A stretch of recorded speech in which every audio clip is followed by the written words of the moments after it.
자, 우리 그 7, 8월 영역별 문제 풀이 시작하겠습니다. 예. 맨날 하는 건데 개강할 때는 살짝 긴장이 되긴 해요. 맨날 하는 건데. 예. 자, 오늘 그 나눠드린 거는 일단 나눠드린 거 자료. 일단 인강생들은 자료는 올려드릴 테니까 이제 자료 보시고 일단 답안지를 올려놨어요. 그래서 답안지를 안 할까 하다가 음, 어제 누가 어젠가 오늘인가 저 답안지 그거 양식 없이 그냥 드려도 되냐고 해서 그냥 보내라고 했는데 양식에다 하는 게 좋겠죠. 양식에다 계속 써보는 거. 양식에다 써보는 이유는 이 네 칸만 딱 돼 있으니까 이 네 칸에다가 그 딱 알맞게 채우는 연습을 좀 하는 게 좋을 것 같아서 그래서 요거 챕터 1이니까 이거를 해서 다 작성하셔가지고 사진을 찍든지 해서 이거 과제로 해서 이렇게 해서 카페에다가 올려주시면 되고요. 카페 올리는데 난 좀 부끄러워요. 이러면 부끄러운 거는 그냥 누가 아무도 신경 안 써요. 그죠? 네, 누가 아무도 신경 안 씁니다. 그러니까 닉네임으로 하셔가지고 제가 거기 답안지 오면 닉네임이라고 이름이라고 적지 않았어요. 네, 닉네임이라고 했으니까 닉네임 적으시고 거기다가 이제 그 사진을 찍든가 PDF 파일로 하시든가 해서 올려주세요. 그래서 나 했다. 근데 답안을 내가 작성을 잘 못하겠다. 이런 사람들은 최대한 답안을 작성하시고 그래도 좀 안 된다. 그러면 그냥 그 뭡니까? 예시답안이라도 그냥 암기해서 적으세요, 그냥. 예. 그냥 받아 적는 게 아니라 암기해서. 그래서 문항 2번에 예시답안은 그냥 해버리고 그냥 받아 적으셔서 그렇게 해서 카페에다가 올려주시면 좋겠습니다. 그 다음에 이제 요것은 마인드맵인데 이걸 제가 꾸준히 만들어서 내년에는 좀 교재화 하려고 해요. 그래서 이제 어, 일단은 한번 시작을 해본 거고 첫째 이 마인드맵은 많이 있죠. 근데 통사로는 정말 마인드맵이 중요해요. 통사로는 이거를 하셔야 막 통사로는 정말 낱개로 막 돌아다니거든요. 머릿속에. 그래서 마인드맵이 중요하고 첫 장은 통사론 전체에 대한 마인드맵이에요. 그래서 이 전체에 대한 마인드맵 보시면은 신텍스에서 락시칸, 컨스티튜언트, 엑스바, 바인딩 케이스 이렇게 해서 들어가죠. 이게 1월 달부터 우리가 해오던 수업의 순서예요. 이거를 7, 8월까지 계속 유지하면서 가는 겁니다. 예, 2월 달 첫 이제 거기에서는 내용을 공부하고 그 다음에 이 순서대로 기출 풀고 이 순서대로 문제풀이 하는 겁니다.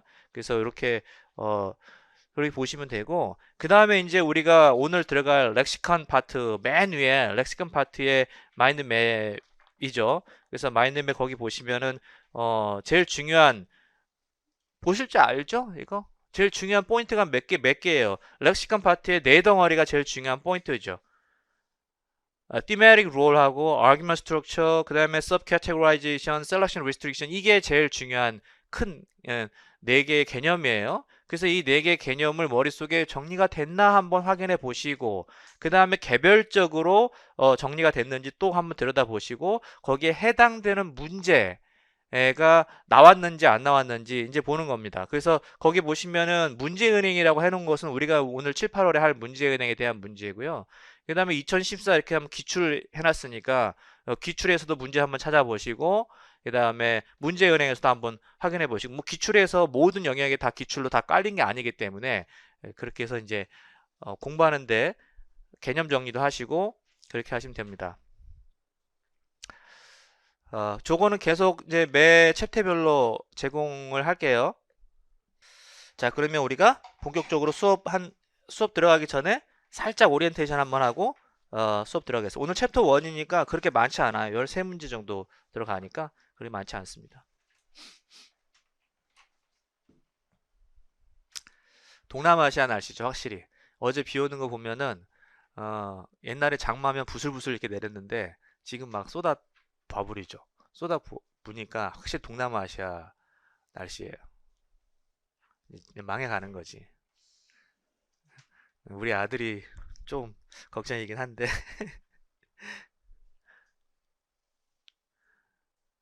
자, 어, 오리엔테이션 잠깐 할게요. 음. 어, 영역별 기출문제 풀이를 공부하면서 우리가 뭐 어떻게 초점을 맞춰서 뭐 어디에 초점을 맞춰서 공부를 해야 되냐? 영역별 목차를 일단 제공을 했으니까 영역별 목차를 가지고 공부를 하는데 여기에 기출에서 출제되지 않은 영역이 있단 말이죠. 그죠? 이 영역을 일단은 잘 설정하는 게 제일 중요해요. 예, 통사론에서의 이 영역, 지금 마인드맵에 제공을 해드렸지만은 통사론에서의 영역이 어떻게 되는지 순서대로 잘 정리를 하는 게 제일 중요하고 아무렇게나 정리하고 이렇게 하면은 이 나머지가 다 의미가 없어지는 거예요. 그래서 이 모든 통사론 아니면은 의문론 이런 것들은 영역을 잘 설정하는 게 중요하고 일단 잘 설정을 했으면은 그 영역에서 출제가 어디가 됐는지를 이제 짚는 거죠. 그래서 여기서 출제 영역과 미출제 영역을 분명히 구분해 가지고 이제 우리가 공부를 하는 게 도움이 되고요. 그래서 맨 앞에 보시면은 영역 뭐 여기 그 마인드맵에도 제시가 됐지만은 여기 앞에 보면은 조금 이게 뭔가 앞에 예를 들어서 8페이지 한번 보시면 뭐 이게 잘 눈에 안 들어올 수도 있어요. 요거는 뭘 해놨냐면은 각 영역별로 실전 문제, 뭐 기출 문제에서 기출이 거기서 출제됐다. 이제 그거예요. 그래서 출제된 영역도 같이 보시고 기출도 같이 어떻게 그 영역에서 출제가 됐나 보시고요. 그 다음에 미출제 영역에서는 지금 문제 은행으로 문제를 한번 풀어보시는 그래서 전체적으로 한번 문제를 이제 풀게 되죠. 물론 여기시 전체 문제가 다 들어가 있냐? 그렇지 않아요. 좀 문제가 이제 중순 뚫려 있을 수도 있습니다. 그 부분에 대해서는 저도 이제 다시 한번 확인하고 그래서 모의고사 때 그렇게 우리가 모의고사 때 그 부분을 좀 채워 넣는 그렇게 해야 될 것 같아요. 모의고사 때는 참고로 우리가 그 저기 그 김병두 쌤이라고 아세요 혹시? 김병두? 네, 그분하고 같이 모의고사를 풀셋으로 우리가 하기로 이제 했으니까 풀셋이 제공이 될 거예요. 자, 그 다음에 어, 제가 전화해가지고 답답하잖아 혼자 하니까 전화해가지고 어떻게 좀 같이 좀 해볼래요? 그러니까 또 마침 또 관심이 있다고 하시길래 그래서 같이 해보자 그래서 했죠. 근데 아직 이제 초기니까 어, 어떻게 될지 몰라요. 나이 든 사람들은 잘 안 맞아요. 서로 맞추면서 하기가 쉽지가 않아. 워낙 고집들이 다 세고 그러니까. 그래서 한번 맞춰보고, 모의고사 때 한번 맞춰보고, 그래서 좀 잘, 케미가 잘 맞으면 내년에도 같이 계속 쭉 하는 걸로. 자, 그렇게 해서 이제 모의고사까지 연결이 될 거고, 그 다음에 이제 요 문제를 풀면서, 여기서 기출에서 우리가 다뤄봤던 것뿐만 아니라 기출에서 나왔다 할지라도 아주 옛날 문제는 다시 한번 최신 문제로 화해가지고 그래서 문제 풀어보는 게 중요하고 그 다양한 문제를 풀어가지고 문제에 대해 접근법, 익숙함 이런 것들이 이제 아 어떤 문제에 나오더라도 내가 좀 자신감을 갖는 그런 측면에서 좀 필요하고요. 그 다음에 당연히 영역별이 그대로 1월 달부터 유지돼 왔으니까 전체 내용이 계속해서 반복적으로 이제 복습을 하는 효과를 가져야 되는 거죠. 이렇게 해서 내가 개념이 제대로 섰나 안 섰나 이런 거 본인이 체크해 가면서 여기서 복습을 시켜드린다는 게 아니라 물론 복습도 시켜드리지만 계속해서 문제 풀 때 저거 내가 모르는 개념이네 그럼 그 개념 다시 한번 확인하고 넘어가셔야 돼요. 그다음 이제 제일 중요한 부분인데 이 부분은 답안을 작성하는 연습을 이제 시작해야 되겠죠. 그래서 답안 작성을 할 때 뭐가 중요하냐 네 가지로 좀 정리를 해봤는데 공감이 될 거라고 생각합니다. 가장 중요하죠. 이거는 뭐 제 주관적인 게 아니니까 일단 답안 작성할 때 키 익스프레션이 당연히 적절한 키 익스프레션이 들어가야 돼요. 그러니까 답안 작성 연습할 때 이 네 가지를 항상 염두에 시면서 답안을 작성하세요. 키 익스프레션은 도대체 키 익스프레션이 뭐냐? 디렉션에서 요구하는 부분을 내가 정확하게 썼는지가 중요하죠. 네, 디렉션에서 요구하는 거.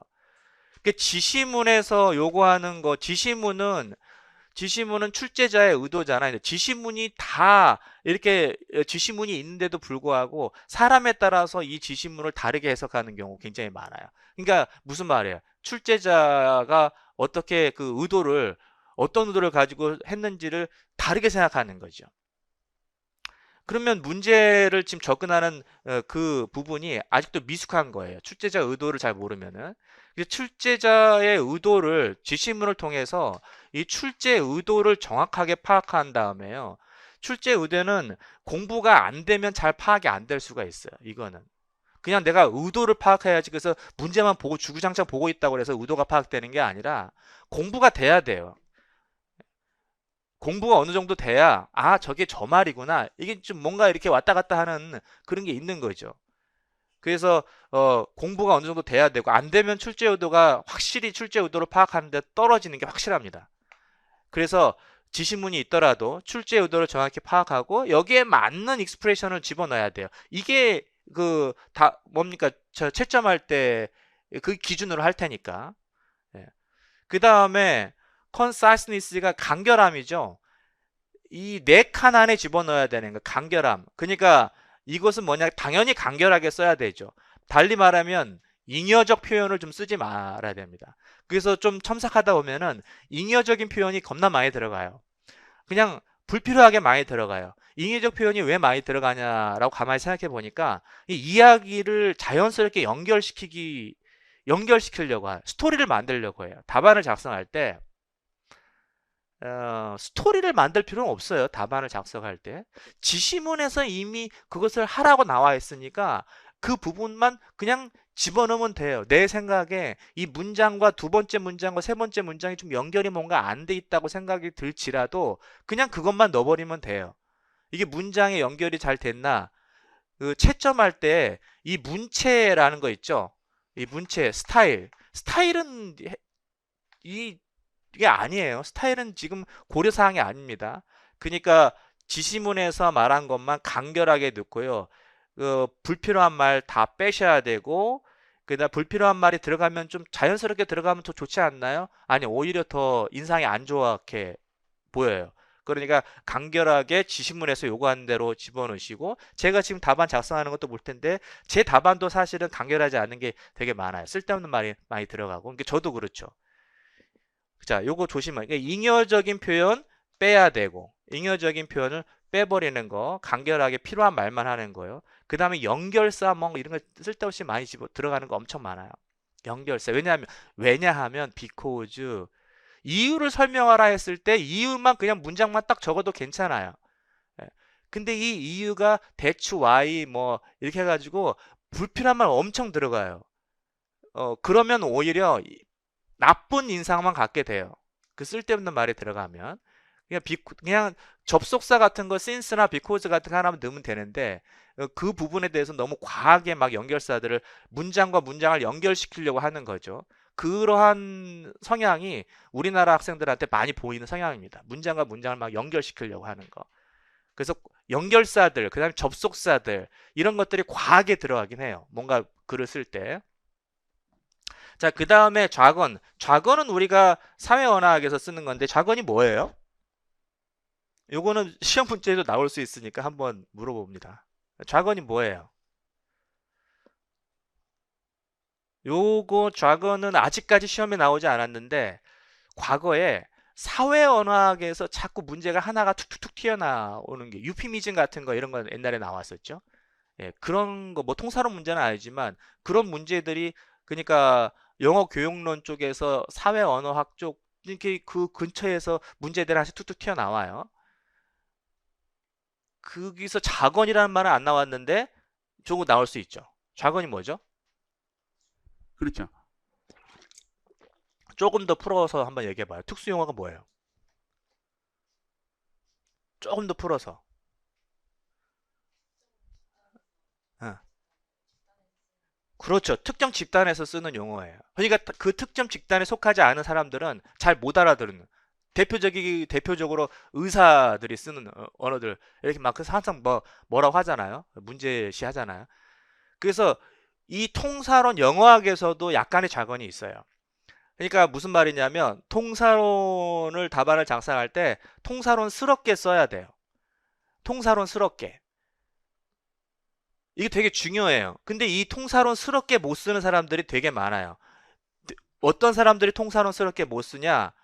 공부가 안 돼 있는 사람들이 있겠어요. 공부가 잘 되면 통사론스럽게 써요. 왜냐하면은 통사론 책을 많이 읽었으니까 그 책에 있는 표현을 쓰려고 하겠죠. 다 자연스럽게 내가 의도하지 않아도. 근데 공부가 덜 돼 있고 원서 읽는 것이 조금 좀 덜 읽었고 원서를 덜 읽었으면 이 좌건이 약해요.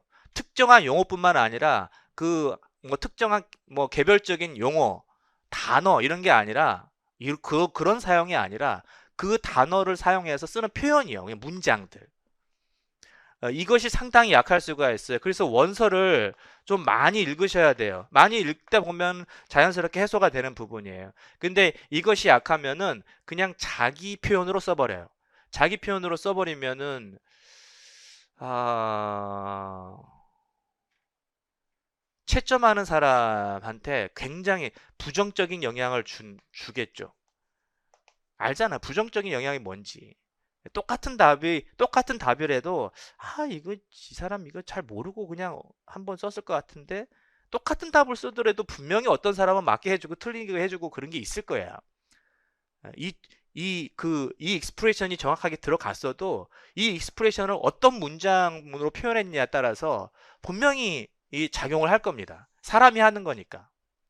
그래서 좌건 용어를 가지고 우리가 오늘 렉시칸 할 건데 렉시칸에서 쓰는 용어를 가지고 거기에서 문장을 적절하게 통사론스럽게 만들어서 쓰는 거죠. 그냥 용어만 집어넣는 것이 아니라. 그다음에 그래마 체크하시고요. 그래마는 어, 첨삭을 해보면 그래마는 그렇게 아주 그냥 영어가 안 되지 않는 이상 대체적으로는 괜찮아요. 근데 가장 먼저 틀리는 게 수일치 가장 먼저 마냥 많이 틀리고요. 수일치. 그 다음에 아까도 이제 우리가 문제 풀이하면서 보겠지만 수일치 플러스 연결사가 많이 틀려요. 연결사. 연결사가 뭐냐? 접속사하고 접속 부사의 그 구별된 사용이에요. 접속사하고 접속 부사. 무슨 차이인지 알아요? 이거 토익에서 많이 나오는 거예요. 접속사하고 접속 부사의 차이점. 이제 볼게요. 예, 그 연결하니까 뭐 그리고 그래서 그러므로 이런 것들 많이 쓸 거 아니에요. 그러니까 뭐 and만 쓰기 싫으니까 막 갖다 이렇게 더스도 쓰고 막 이렇게 쓴단 말이죠. 이거는 접속사고 이건 접속 부사예요. 그래서 이 둘 다 연결을 하는데 쓰이지만 품사가 달라요. 얘는 접속사고 접속 부사이기 때문에 그러니까 잘 사용한 뭐 then 이런 것도 잘 사용하셔야 돼요. 이런 것들의 문법적인 오류가 많이 보이니까 그런 것들 한번 체크해 가면서 그래서 자신이 답안 작성할 때 네 가지 중심으로 해가지고 좀 신경을 쓰시면서 특히 그래머 같은 경우는 두 개만 신경 쓰시면서 그렇게 잡아가면 될 것 같아요. 자, 그 다음에 이제 수업 전에 문제 미리 풀어 오시고요. 문제는 어디서부터 풀어와요? 오늘 챕터 1 했으면 다음 주는 챕터 2 나갈 거예요. 근데 챕터 2에 문제 수가 상당히 많을 수 있으니까 그래도 그냥 다 풀어오는 걸로 못하더라도 수업 시간에. 그래서 답안지 양식을 사용해 가지고 카페에다가 올려. 이거는 과제예요. 예. 첨삭을 위한 게 아니라 그냥 과제. 내가 공부를 했다. 예. 근데 잘 안 어울리죠. 이게 잘 안 어울려요. 과제 잘 안 어울립니다. 이상하죠. 제가 올해는 과제를 계속해서 하라고 이제 과제를 계속 올렸는데 과제 수행률이 그렇게 높지가 않아요. 당연해요. 대부분 공부를 한다고 이제 책상에 앉아서 열심히 하고 있지만 어, 대부분 잘 안 해요. 잘 안 한다는. 그냥 어느 분야에 가서도 다 그래. 대부분 다 열심히 안 해요. 다 하는 것 같지만. 그래서 어, 끝까지 마지막까지 과제 올리는 사람들한테 되게 감사하게 생각을 합니다. 잘 한번 올려주시고요. 그래서 아까도 말씀드렸지만 답안 작성을 잘 못하는 사람이 있어요. 그런 분들은 그냥 암기해서 쓰세요. 암기해서 여기다가 답안지에다 쓰셔가지고 그렇게 해서 올려주시면 되고요. 그 다음에 이제 첨삭이 필요할 텐데 첨삭은 이메일로 보내세요. 왜냐면은 이메일로 받아서 제가 PDF 버전을 해가지고, 그래서 주로 이제 제가 아이패드로 첨삭을 하니까 이렇게 하면은 제가 이제 첨삭하기 좋거든요. 그래서 이메일로 이제 바로 보내면 되고, 그 다음에 이 첨삭된 내용은 될 수 있으면은 카페에 업로드 해가지고, 물론 저 닉네임으로 올리죠. 카페에 올려가지고 같이 좀 공유를 하고, 저도 데이터를 좀 이렇게 쌓았으면 좋겠는데, 원치 않는 사람도 있을 테니까 이제 그런 사람들은 올리지 마세요 이렇게 해서 하시면 그렇게 해드릴게요. 기본은 카페에 업로드 하는 걸로. 아무 상관없어요. 그 누구도 신경 안 쓰니까. 괜히 혼자 어, 남들이 다 자기 것만 볼 거라고 생각하고 하는데 아무 상관없는데, 그래도 뭐 자기 기분이 중요한 거니까 기분이 좀 안 좋다면은 뭐 답안을 올리지 말라 이렇게 해주시면은 개인적으로만 첨삭 왔다 갔다 하게 할 거고요. 그다음에 첨삭할 때 이게 문제 수가 엄청 많기 때문에 그 처음부터 끝까지 다 해달라고, 자기가 필요한 문제 있죠. 자기가 이거 이 문제는 첨삭이 필요하다. 다른 건 필요 없을 거 아니에요. 이 문제 첨삭이 좀 필요합니다. 이런 것들만 좀 표시해서 이렇게 좀 해줬으면 좋겠어요. 그래야 제가 좀 빨리 그 할 수 있고요. 처음부터 끝까지 다 해주세요. 그러면 이제 저도 부담이 되니까, 그러면 내가 급한 일을 하고 나중에 해야겠다. 이렇게 해서 자꾸 미뤄져요. 급한 일을 먼저 막 하니까. 네. 일이 많아요, 제가. 그래서 왜냐면 여러 가지 일을 해서 생활을 꾸려야 되기 때문에 일이 많아요. 그러니까 자꾸 이제 미루어지는 현상이 있는데, 될 수 있으면 미루지 않고 한번 열심히 한번 해볼 텐데, 그래도 필요한 부분만 첨삭해달라고 이렇게 하시고요. 첨삭은 제가 두 가지 유형으로 할 거예요. 답안이 전혀 안 나오는 사람, 그러니까 첨삭하기가 어려운 답안이 있어요. 그러니까 공부가 덜 된 답안이죠. 그런 것들은 뭐 기분 나쁘게 생각하지 말고 다시 한번 작성해 보세요. 이렇게 할 거예요.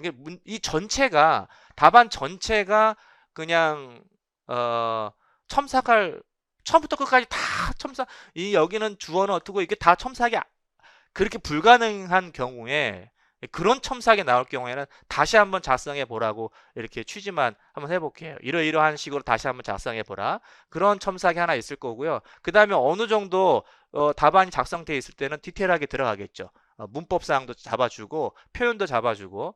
그래서 그런 두 가지 유형의 첨삭이 있을 테니까, 이거 귀찮아서 이렇게 하는 게 아니라 이거는 조금 더 공부가 더 필요한 첨삭이니까 그냥 자기가 그런 상태니까 그냥 받아들이시면 돼요. 공부하는 상황에서 뭐 기분 나쁘고 자시고 그런 거 없잖아. 그죠? 네. 자, 그러면 이제 우리가 문제 한번 풀어보도록 하겠습니다.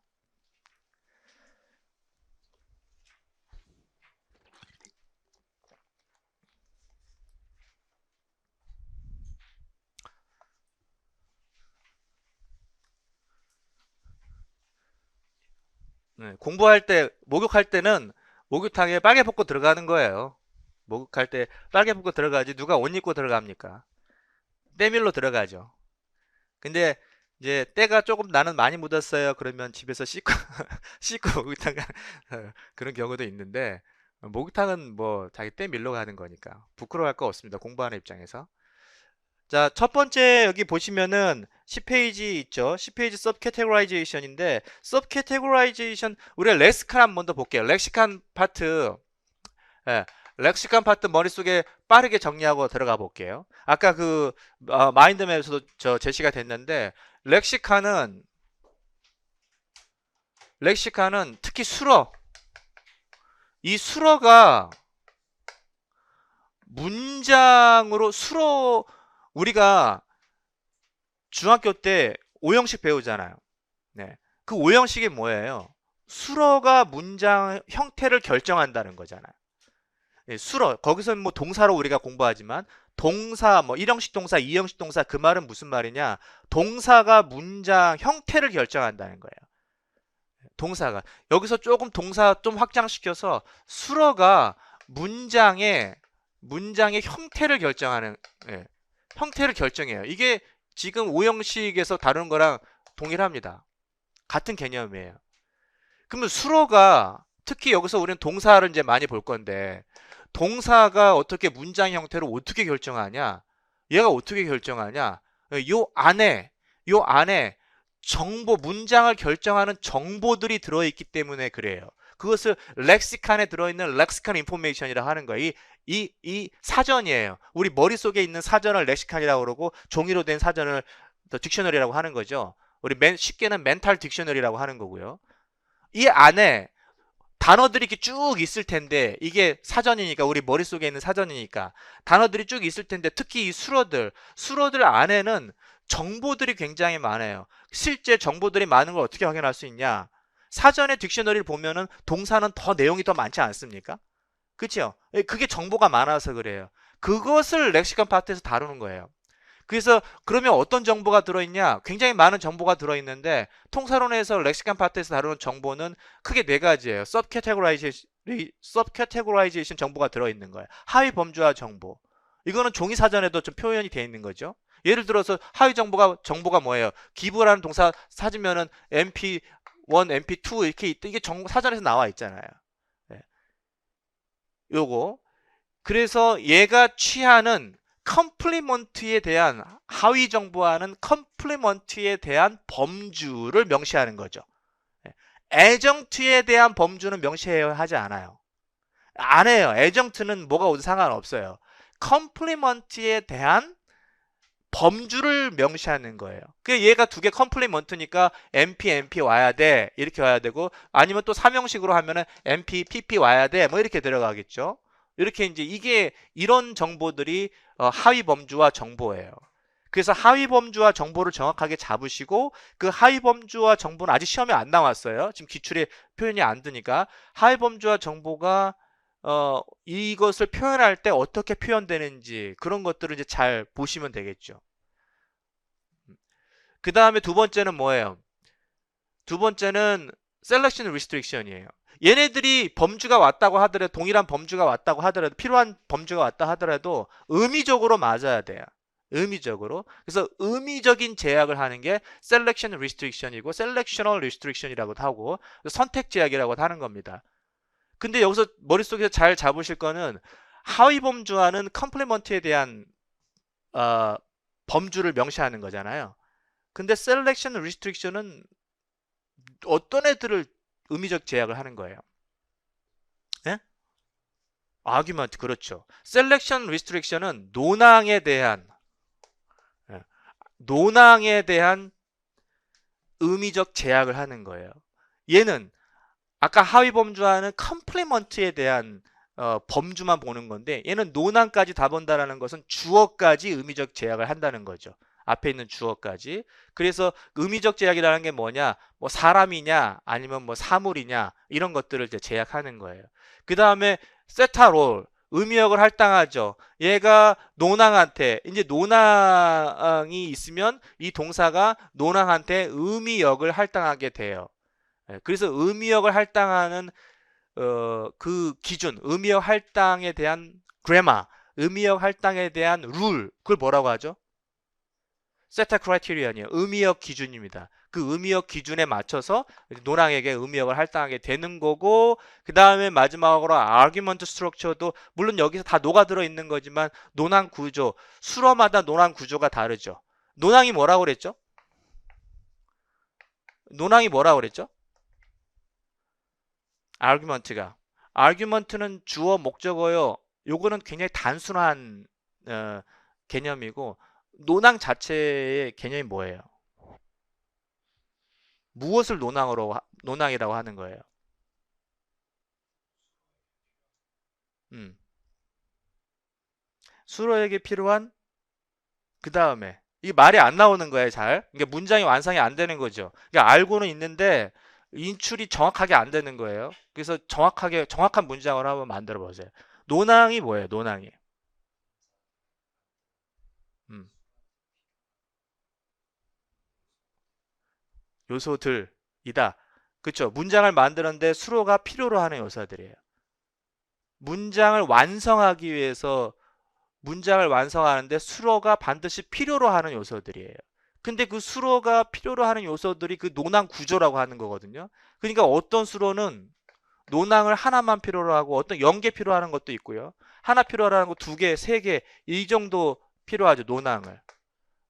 얘네들 그 각 수로마다 논항을 몇 개를 갖는지가 달라요. 그게 argument structure라고 하는 거죠. 이 논항이 몇 개를 갖는지를 잘 파악해야 돼요. 요거 잘 파악해야 돼. 근데 이거를 조금 어려워하더라고, 이거를.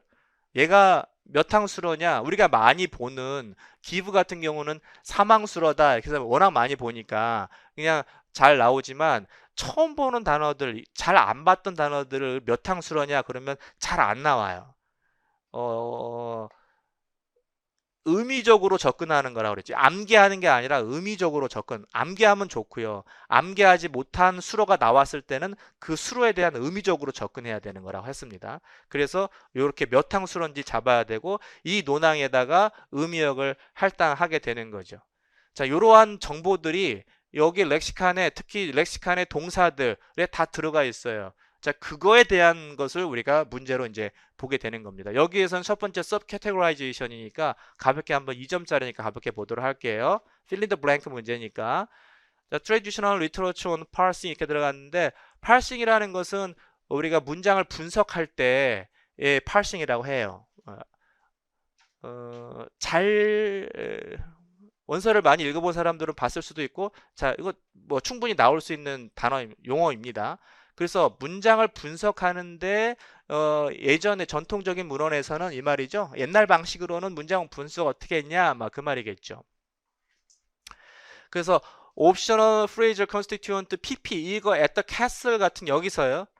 예, optional constituent PP 이런 것들 이런 것들을 뭐라고 부른다라고 여기 하지만 BP internal MP는 his employer는 그것이 아니다라고 하는 거죠. 이건 뭐라고 부르는 거냐? 어렵지 않죠. 정답 adjunct가 되는 거죠. adjunct가 됐는데 여기에 cold 그 다음에 뭐 이렇게 on 이렇게 안 써놨으니까 이렇게 안 써 있을 때는 adjunct하고 복수로 넣어주시면 돼요. 예, 여기 예, 이렇게 복수 형태로 써주시면 되고 이런 거 있으면 단수로 써주시면 되고 그래서 가볍게 봤고요. 그 다음에 traditional grammar에서 그 there should be or not be one more MP inside BP 안에 MP가 one or more 하나 또는 그 이상의 MP들이 이제 들어가게 되는 거죠. 그것이 MP가 하나 또는 2개, 즉 컴플리먼트가 하나 또한 2개 이상이 들어가는 그것이 동사의 속성 때문에 그런 거죠. 즉 다시 말하면 동사가 갖는 정보 때문에 그런 거죠. 동사가 다 요구하는 거죠.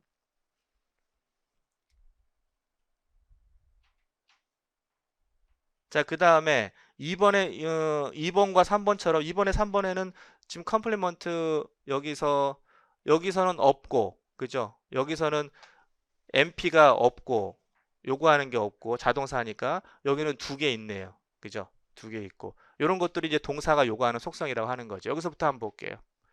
그래서 만약에 동사가 dietransitive verb 요거처럼 dietransitive 동사라면은 to MP 이렇게 들어가는 거죠. 즉 MP하고 PP to MP나 또는 MP하고 PP 이렇게 이제 들어가는 거죠.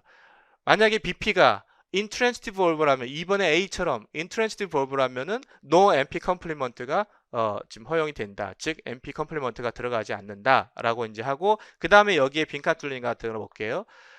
we can say that 이렇게 정리하겠다 이 말이죠. 자, meet나 give와 같은 동사는 complement를 삐리리 한다. complement를 삐리리 한다. containing one MP or two MP 각각 MP 혹은 2개의 MP를 포함하는 complement를 삐리리 한다. 이렇게 들어갔죠. 예, 요거는 어떻게 들어가야 돼? 동사 집어넣으면 되죠. subcategorize 이렇게 들으면 하위 범주화한다. 컴플리먼트를 하위 범주화한다. 이렇게 들어가면 되겠습니다. 그래서 하위 범주화라는 그 표현을 이런 표현을 잡으시면 돼요. 이렇게 표현을 공부할 때 특정한 동사는 컴플리먼트를 하위 범주화한다. 이런 식으로 이제 표현을 작성하시면 되죠. 여기 있는 표현들은. 그래서 adjuncts 그 다음에 두 번째는 동사로 subcategorize 이렇게 접으시면 돼요. subcategorize 이렇게 잡으시면 되죠. 하위 범주와. 어떤 책에서는 요거 좀 참고로, 어떤 책에서는 어떤 책인지 제 기억이 안 나는데 주어도 하위 범주화합니다 이렇게 써 있는 책을 봤어요. 그것은 약간 좀 오류인 것 같아요, 그 책에. 예. 근데 혹시나 뭐 주어도 하위 범주화합니다. 그러면 그냥 그렇게 받아들이시면 돼요. 근데 하위라는 게 뭐예요? sub이라는 게 뭡니까? 동사 아래쪽이 sub이잖아요. 그러니까 subcategorization 하위 범주화라는 것은 컴플리먼트만을 얘기하려고 하는 용어가 여기 녹아 있는데 주어도 하위 범주화합니다라는 그 우리가 보는 책에 어디서 표현이 들어가 있었던 걸 내가 기억하는데 요거는 그냥 있으면은 그래 알았어 하고 그냥 넘어가면 되죠. 예. 자, 두 번째 한번 가볼게요.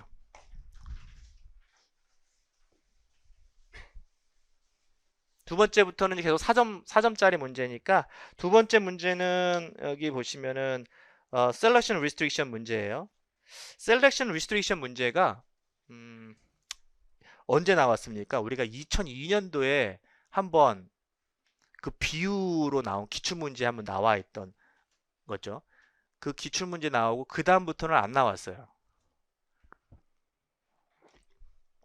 근데 selection restriction 문제가 상당히 어려워요. 왜 어렵냐면 논항을 결정을 먼저 해야 되거든요. 왜냐하면 셀렉션 리스트릭션이 논항에 대한 의미적 제약이라고 했으니까. 논항을 잡아야 된다는 그 점에서 먼저 개념이 정리가 된 다음에 문제가 풀 수 있거든요.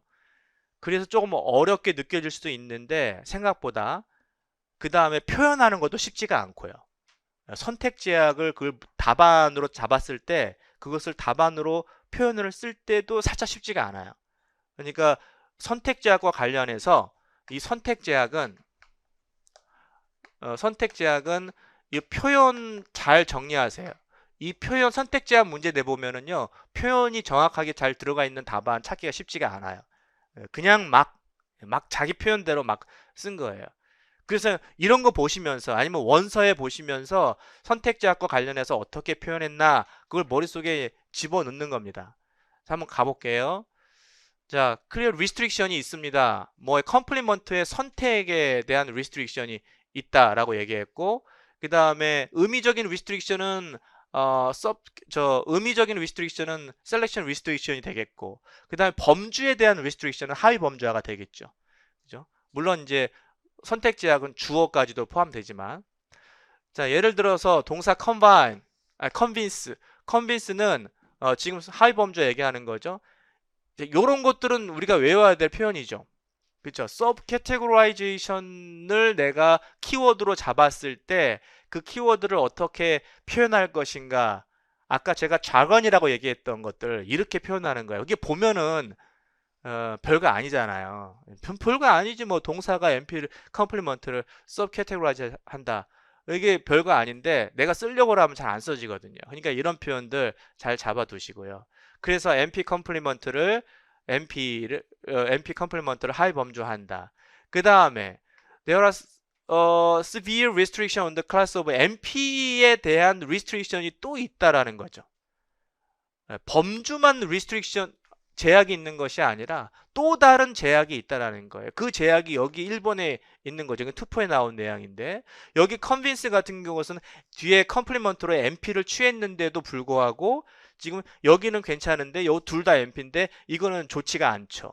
그 의미적인 지금 측면 때문에 이게 좋지가 않은 겁니다.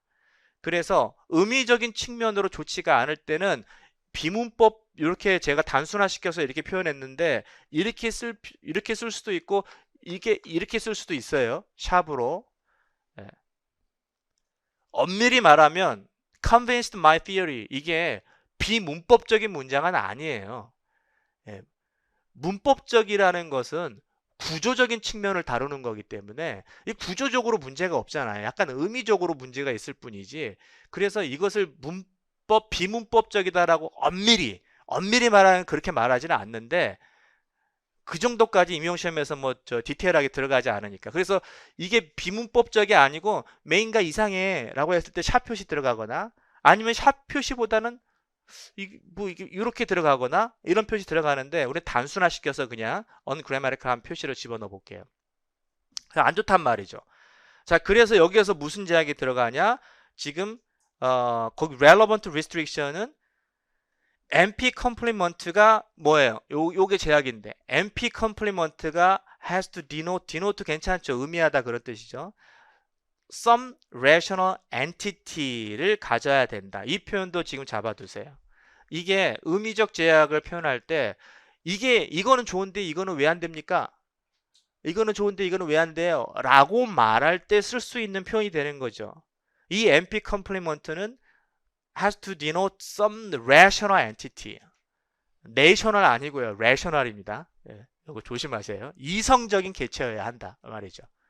예, 국가적 개체가 아니라 이성적인 개체여야 한다. 이거는 그 이성적 개체가 아니라서 비문이 되는 거죠. 그래서 그래서 요것을 우리가 semantic property 동사가 갖는 convince 동사가 갖는 semantic property 때문이다라고 그렇게 이제 얘기하는 거죠. 그래서 얘가 지금 하위 범주화뿐만 아니라 selection restriction까지도 다 지금 제약을 준수를 해야 된다라고 이야기하는 거예요. 그 다음에 또 하나 나오죠. 그 다음에 complement만 의미적 제약하나요? 아니죠. 지금 여기서 논항이란 말을 쓰지 않았지만은 semantic restriction이 주어에도 지금 가해진다는 거죠. 그래서 주어도 faint도 my mother는 괜찮은데 rational entity 괜찮죠. rational entity 혹은 human entity라고 해도 괜찮아요. 근데 여기는 faint 뭐 쓰러지는 대상이 아니기 때문에 역시 비문이 되는 거죠. 엄밀히 말하면 비문은 아니지만 그래서 이 논항이라는 용어가 사용이 됩니다. 여기 논항이라는 용어도 중요한 키워드 중에 키워드니까 2점짜리 문제로도 충분히 나올 수 있겠죠. 이 term, argument라는 용어가 사용이 됩니다. 뭘 포함시키기 위해서?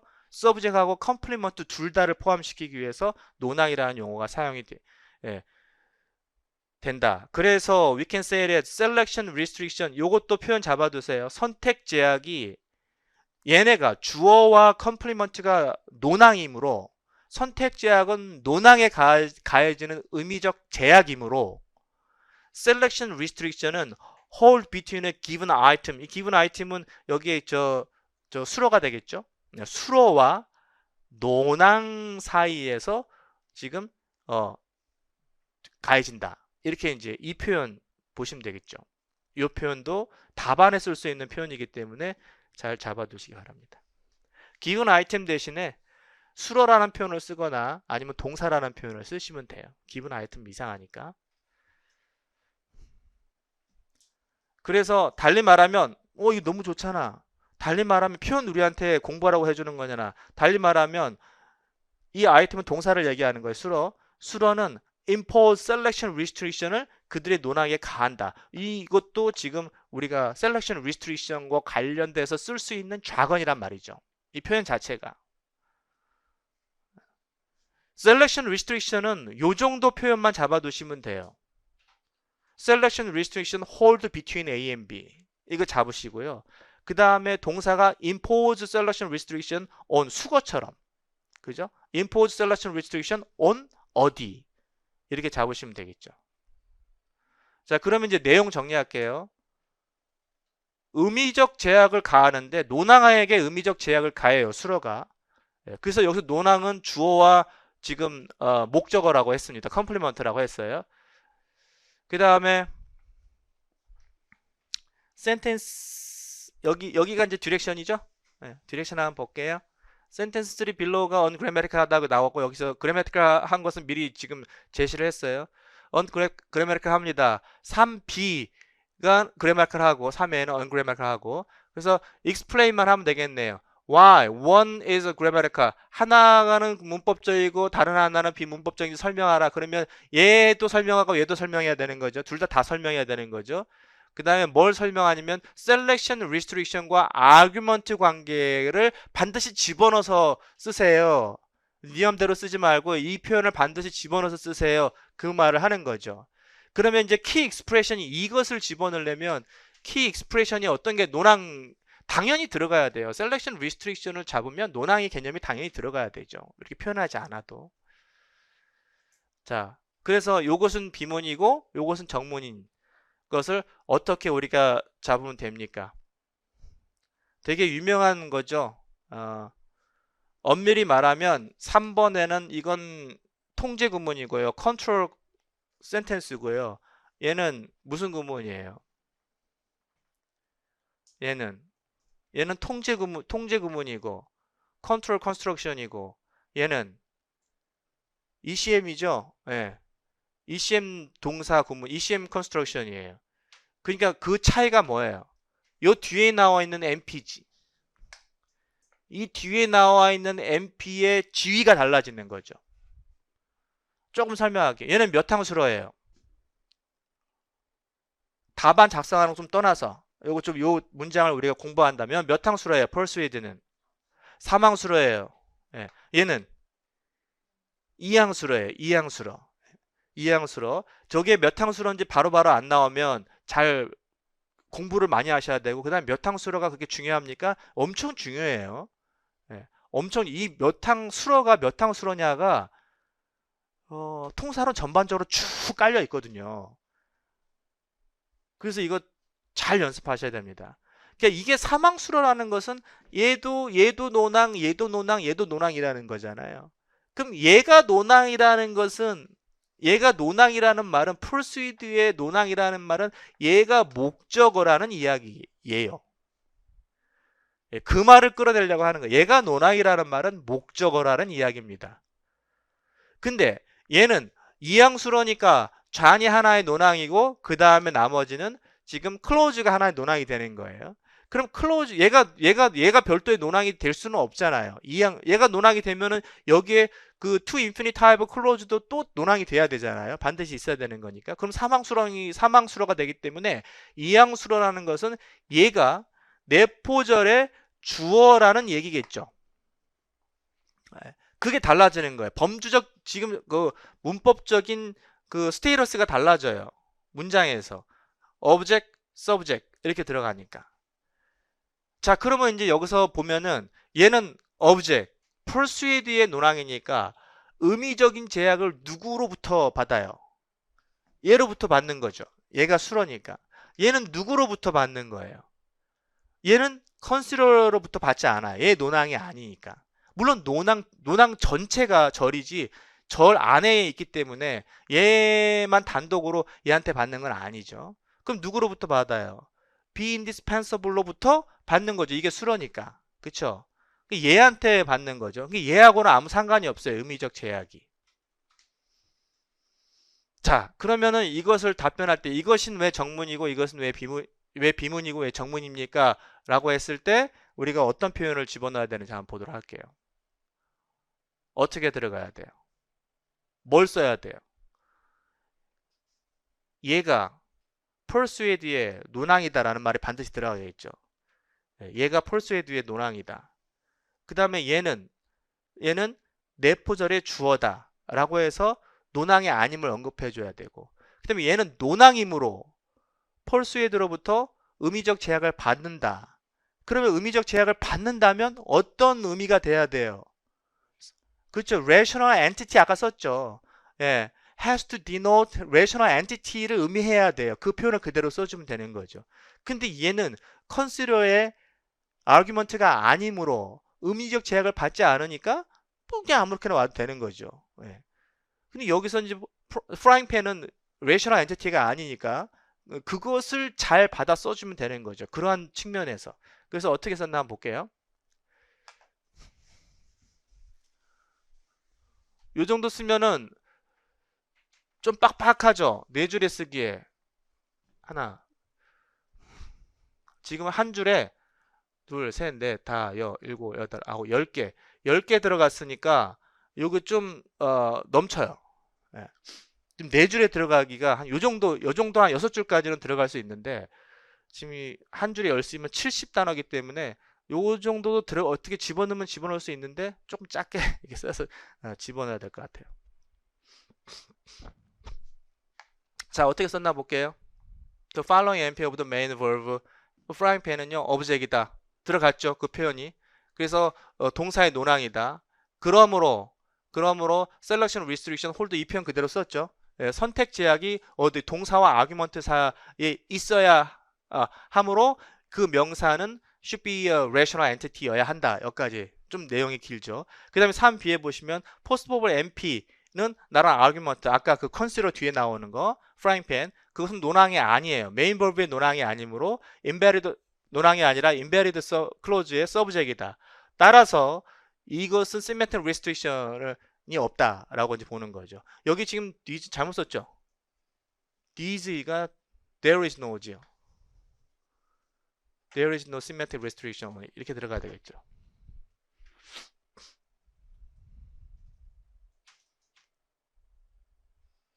됐죠? 자, 우리가 답안 작성하는데 제가 작년하고는 달리 답안 작성을 좀 어려워해가지고 답안 작성하는데 조금 시간을 좀 집어넣을게요. 자, 이런 것들이 키 익스프레션이에요.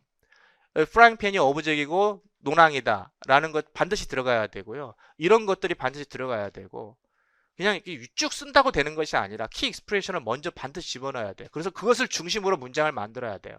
어떻게? 간결하게.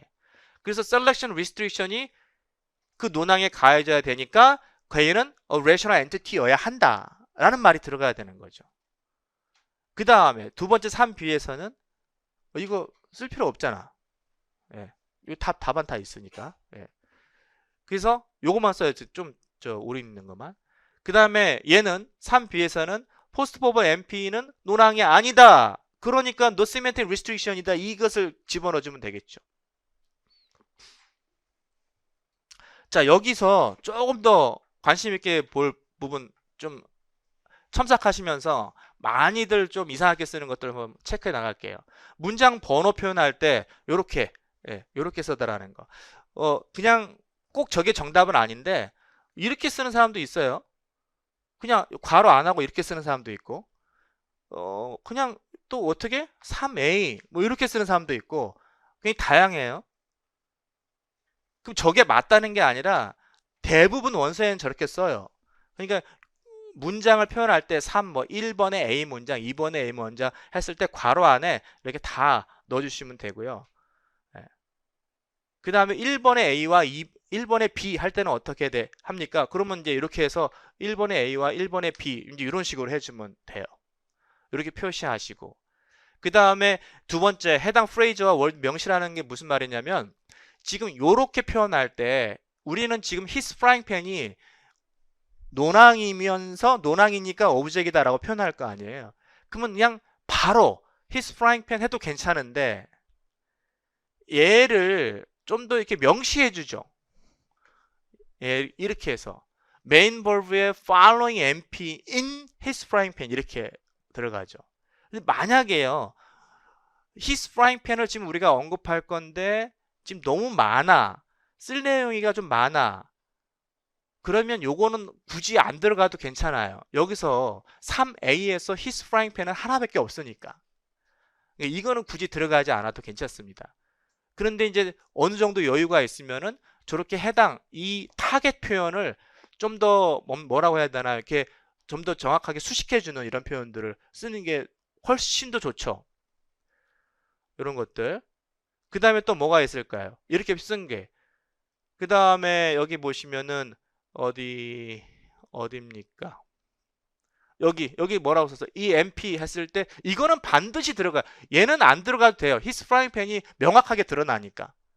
근데 3B에서 MP 그 MP는 나라 아규먼트 이거 만약에 안 쓰고 그 MP는 이렇게 쓰면 어떻게 돼요?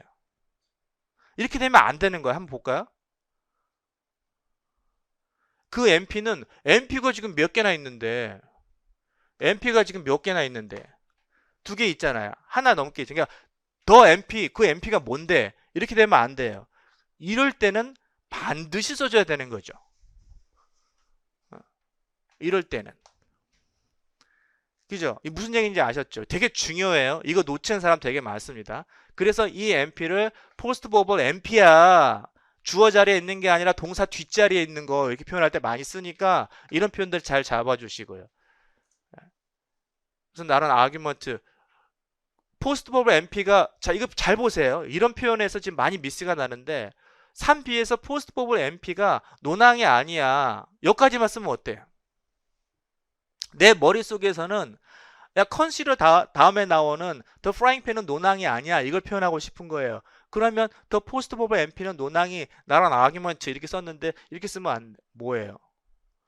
안 되지. 누구의 아규먼트냐? 누구의 아규먼트가 아닌데 메인 버브의 아규먼트가 아니다. 이런 표현은 반드시 써져 들어간다는 거야. 이런 표현들은. 이런 거는 안 써도 되지만 그냥 문장 안에 명사를 언급하거나 동사를 언급하거나 했을 때 더 MP, 더 뭐 verb 이렇게 쓰면은 동사가 하나만 있으면은 그 상관없어요. 근데 내포절까지 들어가 있는 것은 동사가 여러 개 있을 수 있고 당연히 문장에서는 명사가 또 여러 개 있을 수가 있단 말이죠. 그럴 때는 이렇게 수식하는 거 한정한다고 그러죠. 반드시 한정해 줘야 돼요. 누구의 노랑인지도 반드시 한정해 줘야 돼요. 그 다음에 여기도 마찬가지. 그 서브젝 아까 우리가 더 프라잉팬 3B에서 비문의 프라잉팬이 서브젝이었잖아. 내포절에. 그럼 그 서브젝은 이렇게 해서 서브젝만 하면 어때요? 안 되는 거예요. 서브젝이 두 개이기 때문에. 그러니까 이것도 한정하는 거. embedded clause의 서브젝이다. 이거 안 쓰는 사람 엄청 많아요. embedded 엄청 간결하게 써야 될 때는 명확하게 써야 되는 거예요. 명확해야 간결해지니까. 이런 거 되게 주의하셔야 돼요. 됐죠? 자, 그 다음에 또 여기서 답안에 언급해야 될 부분이 뭐냐면 지금 연결사 사용이에요. 연결사 같은 경우는 지금 여기 답안의 연결사가 어떻게 되어 있나 보세요. 지금 여기 보시면은 이거 있죠. 이게 접속 부사예요. 접속 부사는 문장과 문장을 연결해 주는. 우리 보통 연결사라고 하는 거 문장과 문장을 연결해 주니까 문장과 문장을 굳이 안 써도 돼. 사실은. 근데 좀 너무 심심해. 뭐 쓰고 싶어 죽겠어. 그럼 쓰세요. 뭐 이렇게 뭐 네 글자밖에 안 되니까 스펠링이. 근데 이때는 접속사가 들어가는 게 아니라 접속 부사가 들어가야 돼. 문장과 문장을 연결하니까. 그렇죠? 그런데 여기서 지금 오류가 많이 나오는 게 뭐냐면 이 표현이에요. 이 표현. 그래서 여기서는 지금 앞에 절과 뒤에 절과 절을 연결하는 거잖아요. 그럴 때 이거 and 안 쓰고 does만 쓰는 사람들 되게 많은데 이땐 접속 부사기 때문에 접속사와 같이 써줘야 되는 거예요. and does 이렇게 해서 절과 절을 연결했을 때 그렇게 then도 마찬가지고 이거 쓸 때는 앞에다 and then 이렇게 해서 같이 연결해서 써줘야 돼요. 됐죠? 절과 절을 연결했을 때는 and만 써도 사실은 and 안에 의미가 다 들어가 있으니까 괜찮은데 굳이 막 쓴다. 그럼 같이 쓰거나 and만 쓰거나 해야 되는데 이것만 쓰면 안 되는 거예요. 이것만 쓰면 문법적 오류죠. 자, 그런 거 연결사 사용 주의하시면 돼요.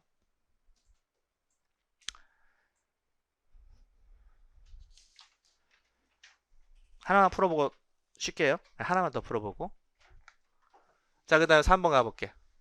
3번은 우리가 thematic relation이네요. 의미역과 관련된 거. 자, 어떤 건지 요거 의미역과 관련된 거 투포에서 내용이 잘 나와 있어요. 그래서 이거 보시면 언어학자들은 지금 Universal Typology of the Semantic Rule 이거를 만들어냈다는 말이죠. 예, 이게 무슨 말이냐면 Universal Typology of Semantic Rule이랑 이런 거 이런 것들 이런 것들을 지금 만들어냈어요. 자, 그 다음에 얘네들이 following list 얘네들이 바로 그런 거다라고 했던 내용이고 그 다음에 list of the role 여기에 이거 롤에 대한 리스트를 좀 몇 개 임시로 해놓은 거죠. 논항에 의해서 지금 역할을 하는 그 리스트 롤들을 여기 이렇게 쭉 해놨습니다. 요 정도는 다 지금 어느 정도 암기가 돼 있어야 돼요. theme이 뭐야? 그러면 감으로 잡지 말고 정확하게 이렇게 정의로 머릿속에 기억이 들어가 있어야 됩니다. 그래서 어떤 행위에 대한 효과를 겪는 개체 들어가는 거고 에이전트는 뭐 instigating 주도하는 거 행위를 주도하는 거 experiencing은 여기 뭐라고 해요? psychological state를 겪는 거라고 그랬죠. 심리적인 스테이트를 겪는 거예요. 투포에서 나온 정의죠. 이게 정의가 이 의미역은 책마다 다 똑같은데 정의가 교재마다 조금 다를 수 있어요. 교재마다 조금 다를 수 있다라는 것은 지문에 살짝 다르게 나올 수 있을 가능성이기 때문에 이런 정의 볼 때 난 알아 하고 슬쩍 넘기지 말고 정확하게 키포인트를 잘 보셔야 됩니다. 그죠? 네. 심리적인 개체를 겪는 거. 그 다음에 로커티브는 지금 장소. 이거 뭐 그거는 어느 책이나 동일하죠.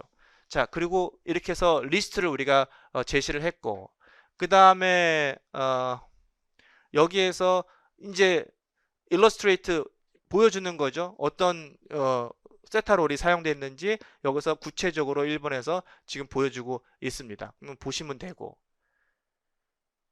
그 다음에 마지막에 볼게요. thematic relation. thematic relation 이때도 요 용어 괜찮죠? thematic role이라고도 하고 thematic relation이라고도 하는데 사실 이 용어가 맞아요. 근데 thematic role 해도 thematic role 해도 이것도 그냥 같이 쓰는 용어라고 보시면 돼요. 뭐 이런 거 말할 때. 근데 엄밀히 말하면 우리 그 신화교에서는 thematic role과 thematic relation이 다른 거야 라고 분명히 구분을 해놨어요. 그렇지만 같이 써 이렇게 해놨어요. 그러니까 우리도 그냥 그렇게 보시면 됩니다. thematic relation, thematic role 이런 걸 얘기하는 거예요. agent, theme 이런 것들. 얘네들이 지금 뭡니까? agent하고 theme이 having argue to play a central role 굉장히 중요한 역할을 한다라고 이제 이야기를 하고 그 다음에 뒤로 한번 가볼게요.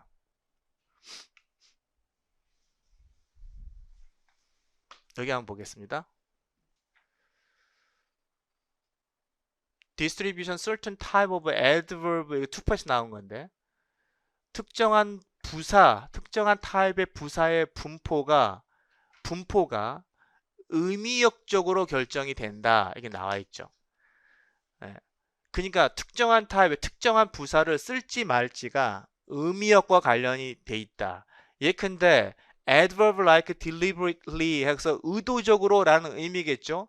저런 부사들은 오직 뭐하고 관련이 돼 있냐, 즉 뭐랑 같이 쓰냐, agent argument하고 같이 씁니다. 이 말은 agent argument가 있어야 deliberately라는 부사도 자연스럽게 같이 쓸 수 있다라는 거고 없으면 못 쓴다라는 얘기죠. 없으면. 그 다음에 personally 같은 경우는 개인적으로 이러한 부사는 어떠한 experiential argument와 같이 씁니다. 그렇죠? 자, 그래서 여기에 지금 지시문을 보시면 다음 문장을 보시고 identify all the sentence that is ungrammatical 모두 골라라고 했으니까 지금 문법적 문장 모두 골라라고 두 개 이상이란 얘기죠. 네, 2개 이상이고 그 다음에 and then explain why 걔가 왜 ungrammatical한지 설명해라 라고 하면 됩니다. 그럼 여기서 문제를 풀 때 어떻게 해야 돼요? 일단은 얘네들이 써 있는 걸 눈으로 파악을 해야 되겠죠. 그렇죠? 그래서 deliberately는 agent argument하고 같이 쓴다고 그랬으니까 A, B에 agent가 있는지를 빨리 보시면 되죠. agent 있습니까? agent에 있네. 잔이 굴렸으니까 agent가 되는 거죠. 그 다음에 B번에도 agent 있어요? agent 없죠? 예. 그러면 얘 비문이 되는 거죠. 얘 비문이 되는 거고 그 다음에 C번에 experience 있어요? 예, 뭐가 experience죠? 미가 experience예요. 얘가 지금 얘를 지금 흥미롭게 하지 못했으니까 흥미롭냐 안 흥미롭냐 얘와 관련되니까 얘가 experience예요. 괜찮아요. C번은. 그 다음에 D번은 experience 있습니까? personal이랑 같이 지었으니까 U는 agent고 hit me는 theme이죠. 예, 그러니까 여기선 experience가 없어요. 얘도 지금 비문이 되는 거죠. 그러면 이제 답안을 쓸 때 어떻게 쓰면 돼요? 지금 여기에서 모두 골로라고 했으니까 D하고 sentence D, N, B, N, D가 ungrammatical하고 그 다음에 설명하면 되죠. 여기에서는 agent가 없어서 deliberate라고 같이 쓸 수가 없어. 여기서는 experience가 없어서 같이 쓸 수가 없어. 이렇게 이제 보시면 됩니다. 자, 그래서 답안 한번 볼게요. 자, B와 D가 ungrammatical 하다라고 해서 반드시 집어넣어야 되겠죠? 이 부분 반드시 넣어줘야 되고 자, key expression과 같이 볼게요. 그 다음에 이제 설명 들어갈 때 인피 이렇게 괄호에서 집어넣는 거 잘 보시고요.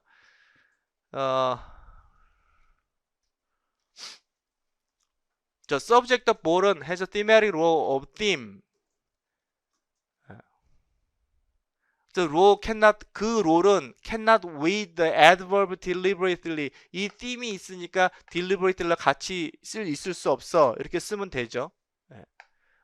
혹은 이 문장을 에이전트가 없으니까 there is no thematic role of agent 없으니까 이 문장 이 부사랑 같이 쓸 수 없어. 그런 표현도 괜찮죠. 이렇게 쓰시면 되고 그 다음에 디버네이션 there is no experience argument가 없으니까 지금 personally가 사용될 수 없어. 그냥 이렇게 쓰면 되겠죠. 됐죠? 그렇게 어렵지 않은 답안이에요. 그리고 이 정도 쓰면 딱 적당하죠. 자, 여기서 답안 작성할 때 주의사항 한번 볼게요. 첫 번째 인용 표현 처리예요. 이런 것들 이거 안 하는 사람들 되게 많거든요. 또 뭘 했을 때 보통은 교재에서는 이렇게 인용 처리됐을 때는 이탈릭체로 눕혀서 쓰죠. 근데 우리는 지금 손글씨로 써야 되기 때문에 이탈릭체로 쓸 수가 없으니까 반드시 이거 빼먹는 사람 무지하게 많아요. 인용 표현 반드시 써줘야 돼요. 또 뭘 했을 때. 그 다음에 요 표현. 이 표현도 우리가 의미역과 관련해서 뭐가 어떤 의미역을 가졌습니다. 더 볼이 어떤 의미역을 갖고 있습니다. 라고 했을 때 그 표현 잡아두시면 좋겠어요. has a thematic role of theme 이렇게 들어가면 돼. has a thematic role of theme. 그 다음에 여기 또 하나 있죠. there is no experience argument인데 이 표현 되게 많이 쓰니까 어떤 요소가 has a thematic role of theme 가지고 있다. 그죠? has not a thematic role of 뭐 이렇게 써도 괜찮죠. 요 표현 많이 쓰는 표현이니까 잡아두시고요. 그 다음에 요거 되게 주의해야 될 거 여기서 주의해야 될 거는 의미역을 우리가 thematic relation이라고 여기서 얘기했는데 이 의미역을 명시하라고 하지 않을 경우에는 굳이 이렇게 쓸 필요가 없어요. 여기에서는 의미역을 당연히 명시해야 되죠. 왜냐면 에이전트하고 익스피리언스와 관련해서 부사가 쓸 수 있느냐 없느냐니까 의미역을 반드시 명시해야 돼요. 그런데 대부분 의미역 문제는요. 그것이 무슨 의미역을 할당받았다. 누구로부터 의미역을 할당받았다. 누구로부터 의미역을 할당받지 않았다. 그 정도 수준에서 기술하면 되기 때문에 의미역을 명시할 필요가 없어요. 그러니까 이거를 쓰지 말란 얘기예요. 근데 의미역을 굳이 막 써요. 근데 의미역 쓰는 거에 있어서의 그 위험 부담이 뭐냐면 의미역이 이렇게 단순한 저 문장에서는 의미역 쓰는 게 문제가 없는데 의미역 틀리는 경우, 잘못 쓰는 경우가 있단 말이죠. 쓰긴 써야겠는데 이게 무슨 의미역을 받는지 잘 모르겠어요. 그게 허다해요. 그래서 의미역 그 관련해서 책을 읽어보면 우리가 어떤 의미역을 받는지 구체적으로 이것이 명시하지 못하는 경우가 많다. 책마다 다 그게 나와 있어요. 근데 굳이 이렇게 의미역을 쓴다는 것은 위험 부담을 안고 답안을 쓰는 거잖아요. 근데 쓰지 말라는 거예요. 명시해야 될 필요가 없을 때는. 그냥 얘가 thematic role, 누구로부터 thematic role을 받는다. 뭐 이런 식으로 쓰기만 하면 되죠. 구체적인 명시를 하지 말고요. 그 다음에 target expression 한정이란 말은 아까도 마찬가지. 아까도 마찬가지. 요런 것들. 인용 표현 잘 하시고요. 요렇게 요 expression 그냥 deliberate만 쓰지 말고 the adverb deliberately 이렇게 한정해 주는 거. adverb personally 이렇게 한정해 주는 거. 요런 한정 표현들 충분히 공간이 남기 때문에 공간이 남다면 한정 표현 얼마든지 써주시면 좋습니다. 자, 이렇게 해가지고 여기까지 하고 좀 쉬었다 갈게요.